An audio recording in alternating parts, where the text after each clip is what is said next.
3 days ago, Bobi Wine left the country to unknown destination, and it is said that he went to meet different people who are struggling for freedom, democracy on the entire African continent as well as globally. Now, that's a very important development. We received this news not from Bobi Wine himself because he usually communicates on his social media platforms, but he's the spokesperson for the party, the National Unity Platform, known as Joel Senyonyi, is the one who gave us the news. He said in a tweet that the NUP president, that is the National Unity Platform president, Honorable Robert Chagulanyi Sentamu, is leaving the country for a 4-day official working visit. And he continued to say that while away, he will meet several leaders and fellow struggleists on the African continent in furtherance of our struggle for freedom and democracy. So that is what Joel Senyonyi is the one who actually released this news. He's the one who actually released this information that Bobi Wine left the country. Now, that's a very, very important development, especially for Uganda, especially for the struggle for freedom and democracy on the continent. Now, we should all understand that Bobi Wine, this is not his very first time to leave the country. He has left the country on several occasions, trying to mobilize outside Uganda, trying to mobilize Ugandans and also other people who are change seeking or who share the same ideology with him in terms of overthrowing autocrats, dictators, and tyrants on the continent and all over the globe. Before he ran for president, we understand very well that he made various international trips to Jamaica, United States of America, to the Caribbean, to Middle East, as well as on the African continent.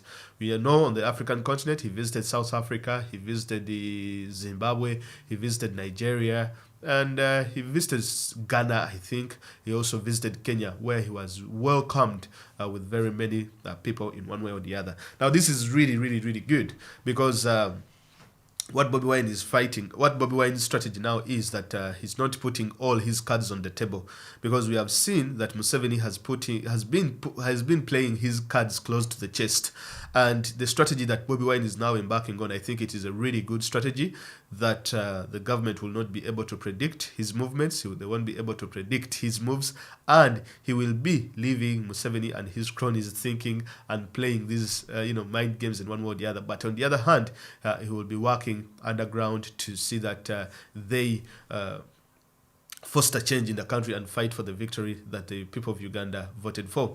Now, this is what is interesting, is that Bobi Wine has a lot of connections on the continent of Africa. He has a lot of connections in South Africa. He has with the Julius Malemas of this world. He has a lot of connections in Zimbabwe with Nelson Chamisa. He has connections in Kenya with Babu Owino and all these people. And also in Ghana and also in Nigeria, where he was invited for the Federation concert and all this kind of thing. You see, Bobi Wine has two capacities as a person, the politician, Bobi Wine, as well as the musician.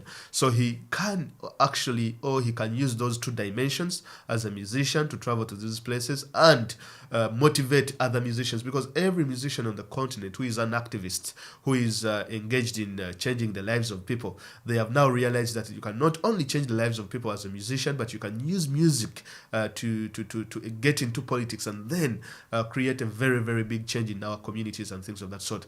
And the person to go to, for that matter, in this generation, in our generation, is Bobi Wine or Honorable Chagulanyi Sentamu. So while he left for the working visit, they said that they will not disclose his destination and things of that sort. Now, this is what is interesting, because we all know that the government of Uganda, they had made it something that was normal to them to always look out on Bobi Wine's family. If they are leaving the country, they take pictures, and they also release their travel information on the internet. The wife, anyone who is in supporting Bobi Wine, they always look out for them and take pictures of them. So the fact that now the government doesn't know where Bobi Wine passed, number one, they do not know which route he used, they do not know where he passed, and so on and so forth. Because if they had known, trust me, these people, already they would have put that information out there, because that's how crazy they are. Now, why would he leave the country? Why would he go out and work and work outside the country? Recently, I told you that this is what Bobi Wine is likely to do, and he's likely to be sworn in as well. I would be surprised if I told it it's not sworn in as the president, but it's going to be sworn in as the president anyway. And secondly, he will be embarking on international trips like these ones, visiting different people on the African continent as well as the diaspora.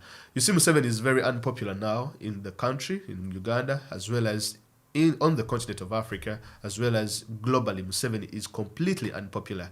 Now, what that means is if he goes to visit any country or anywhere, it's going to be hard for him to be given a platform or to talk to any of those people in those particular countries. Now, what is happening here is that any president that invites Museveni to come to their country, they are going to be underscoring, number one, with the electorate in that particular country, if at all it has any sense of democracy. For example, if at all you are Uhuru Kenyatta and you invite Museveni in the country, trust me, Uhuru Kenyatta is going to become unpopular. And any candidate he is supporting for president is likely to be affected, especially given the fact that they are aligning themselves with a thief, an electoral thief, a dictator, and a tyrant. That's why you see Museveni did not even go to attend the Tanzanian president's funeral, John Pombe Magufuli. He did not go there because he was aware that if he went there, he did not want to be booed. He didn't know the quite of reception he would have got if at all he had attended Magufuli's burial. So he decided to stay home. Just so you understand, Museveni has spent, I think, 1.5 years without leaving the country, not just because of COVID, but even before COVID. The last time he had left the country, I think he had gone to attend a UK summit or something of that sort. No, it might have been the last time he left the country. He might have gone to Tanzania. Now, when he went to Kenya a few years ago to speak at an event in the University of Nairobi, students in Kenya protested. They actually chased him out. They booed him, and there's nothing he could do. And such scenes Museveni doesn't want to see. Now, in Tanzania, he could not attend the funeral. In Rwanda, the borders are closed. These two are fighting against each other. That is, if it is believable. Burundi also cannot invite the gentleman. The only places that the president is left to attend, it is just the Zoom conferences. That is Museveni. The only things Museveni is left to attend, because he is still president now as we speak, because he is going to hand over. We are going to force him to hand over when Bobi Wine swears in. That's why I would interchangeably say those words, so do not get confused that Mayanja is now calling Museveni president, and now Bobi Wine is president as well. Yeah, there is this transition period, so that is what we are going through. So after the transition period, and Bobi Wine is sworn in, then we cease calling Museveni president. Bobi Wine will be called president. So as we speak today, Bobi Wine is presidential elect. Now the thing is this, that Museveni is completely unpopular in the entire East African region.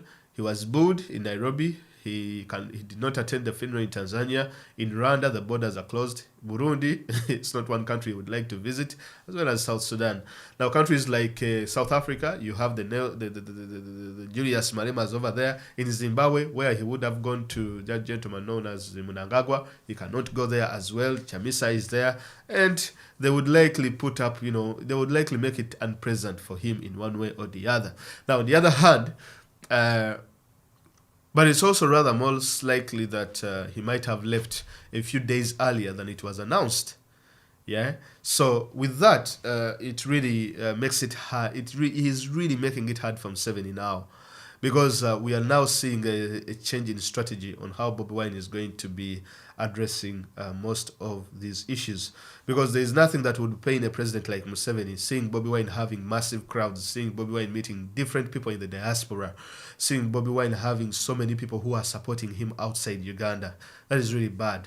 Meaning that he can easily isolate the country, and Uganda would easily be cut off from the rest of the countries. Sorry, from the rest of the continent. Like they would be easily cut off from Kenya, Tanzania, Rwanda, South Sudan, as well as the Congo. So he's on a 4-day visit, and we are watching closely to see when he comes back, we shall also come back and make an analysis on the people he visited and why he chose those particular people to visit. But as we speak right now, you should all understand that he has so many connections on the continent, both within the entertainment world that is looking up to him, that would like to learn from him, as well as the entertainment world that would like to bring about change on the continent of Africa. But then he, on the other hand, the political world is also looking at him. The people in his age range, people, the fellow struggleists, the fellow people who are fighting for the continent and things of that sort. They are also looking up to him. So this 4-day visit, trust me, is a visit of high magnitude, and it really means a lot for the struggle for Uganda, but as well as the struggle for Africa. Because this visit, given the fact that he's meeting African fellow struggleists, it means that Bobi Wine's fight is not only on the continent, is not only not only for Uganda, but also for the entire African continent. Now we have a president called Museveni who is fighting for the East African blah blah blah. He cannot even visit Tanzania. Museveni is fighting for the Kenyan blah blah blah. He cannot even visit. He's fighting for he cannot even go to Rwanda, for heaven's sake. The gentleman cannot even visit any African country that is fighting for African unity. So that's the kind of president we have. But you have Bobi Wine who can leave the country and go and foster this kind of change on the continent. So we are looking closely on the story, monitoring to see when he comes back after the 4-day visit, and then see what takes place here and there. Thank you very much for listening. Subscribe to the channel, comment, and share your opinions. Bye-bye.